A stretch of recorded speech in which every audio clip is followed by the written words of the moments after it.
Petrol diesel कौन crisis है ना एवं जेहेतु धर्मघटर खबर आम आगु जानी अधिकांश पेट्रोल पंप रे ता पूर्व दिन सफिशिएंट पेट्रोल डीजेल मूवमेंट करा जायछि एवं गतकाली जेहेतु धर्मघटर प्रथम दिन थिला ड्राइवर महासंघर गतकाली कौन मूवमेंट हो पारि नाही तैल परिवहन सेक्टर रे पेट्रोल पंप किंतु स्वाभाविक भाव में चली आज जो द्वितीय धर्मघटटी है कम्युनिस्ट पार्टी द्वारा से आज पेट्रोल डीजेल परिवहन बाधा प्राप्त होती कौन पेट्रोल डीजेल मूवमेंट हो पारि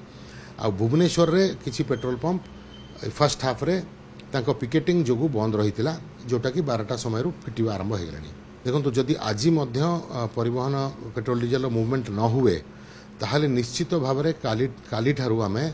बहुत पेट्रोल पंप रे तेल सरीजार सीन देखा भुवनेश्वर जदि कहबा ताले भुवनेश्वर आसंता काली आमे मैनेज कर दे पारिबु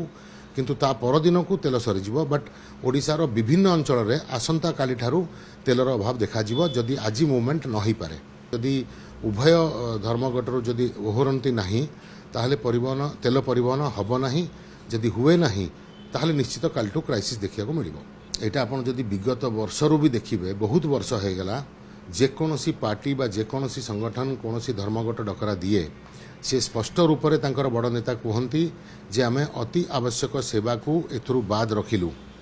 सो किंतु देखा जाए जे अति आवश्यक सेवा को बाद रखिबा सत्ते तैल परिवहन हो कि पेट्रोल पंप हो आकु पिकेटिंग करिकी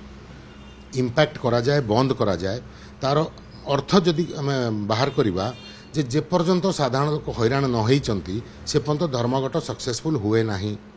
तो केंद्र नेतृत्व पार्टी मानकर कहती गोटे ग्राउंड लेवल रे वर्कर ताको एग्जीक्यूट करती आउ गोटे पर्यंत तो गतकाली ठारू पेट्रोल डीजेल गाड़ी मूवमेंट है ना।